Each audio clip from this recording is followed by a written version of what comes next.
Welcome to the Pen and Paper Hive. I am your host, Wolf, and I'm a Game Master since 2001. Today's topic is how I create worlds, and it is very easy. All I need is one node, or particularly a sheet of paper, because I create not big worlds with tons of history and how a world was created with gods, and no. I use a world and pick out a small county. That's it. Usually I create with WonderDraft my worlds, and those are 1,000 by 1,000 pixels, where I usually really only create a small county. I select features I want to have in that, but that's very specific to map creation, and we don't need that now. I sit down and use my main campaign setting. Like my current one is an undead one, in which the big bad evil guy is a lich.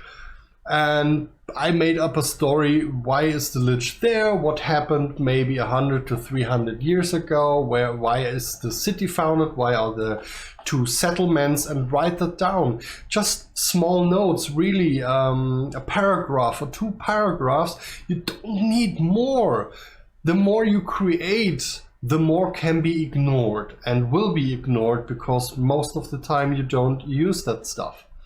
And for me, instead of having just a small percentage of stuff being used, I have a very big percentage of stuff being used, because I create the world, 1 or 2 paragraphs about everything that's in there, like a big forest, what happens in the forest, what are the main animals there, and everything else I will create on the spot. Like if I want to have owlbears in my forest, why are they there? And make a small paragraph about that.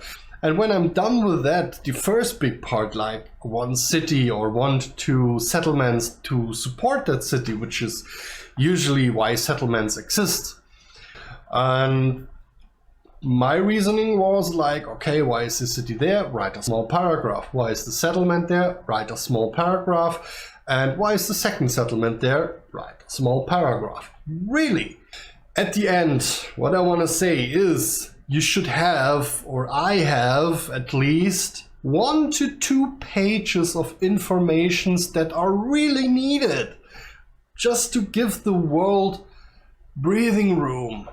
Have something the players can experience and learn about and remember that things, because huge worlds are usually so filled up with stuff, players won't even remember that, or it takes years and years to learn the stuff. Sure, has its pros and cons too, but that's it. What I'm doing, creating a small world.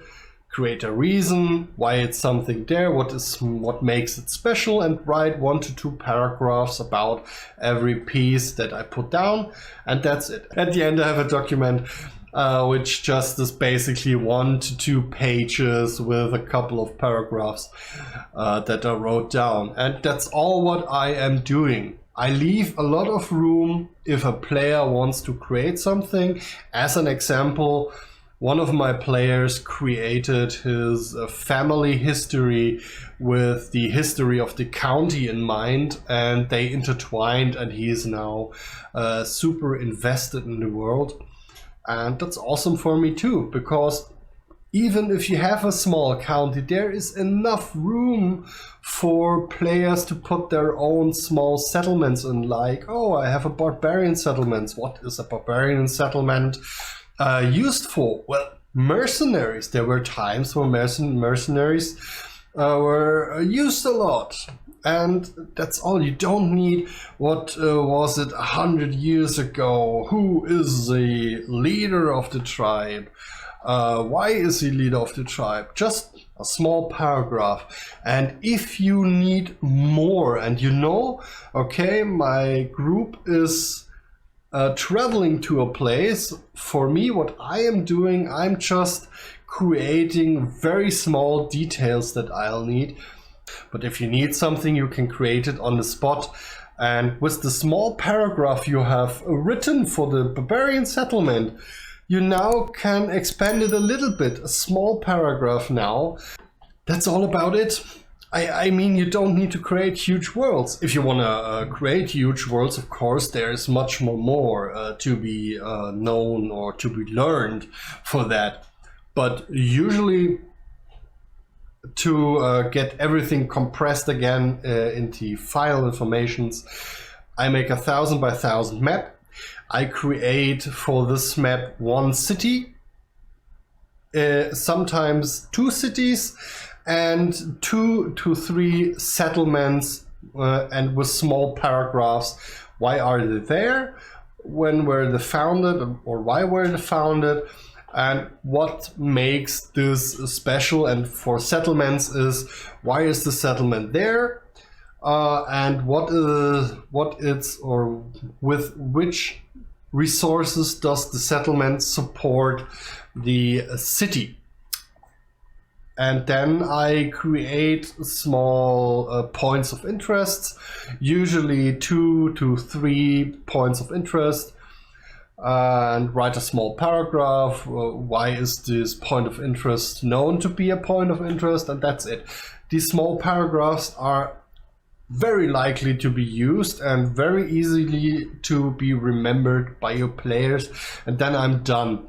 Everything else comes with creating the adventures within this campaign, and then add up to the story. Always small paragraphs. This is my main message to you, the TLDR. Just write small paragraphs about your points of interest, be it a city, settlement, NPC, or whatever else. I hope you got inspired to not create big worlds the next time, but small counties in which your players can thrive and create more for you as a no, wait. I mean, of course, have fun in your county. But jokes aside, I really hope you got inspired a little bit with seeing my way of how I approach the thing. And if you like it, give it a like, of course. I am thriving through likes. And if you don't like me or my video, give me a thumbs down. And if you don't want to miss out on any content I'm producing every Monday and Friday, leave a subscription. And if you really don't want to miss it, press the bell. Until then, I wish you the very best. And of course, have a +1 on your next roll. Woo! Blah.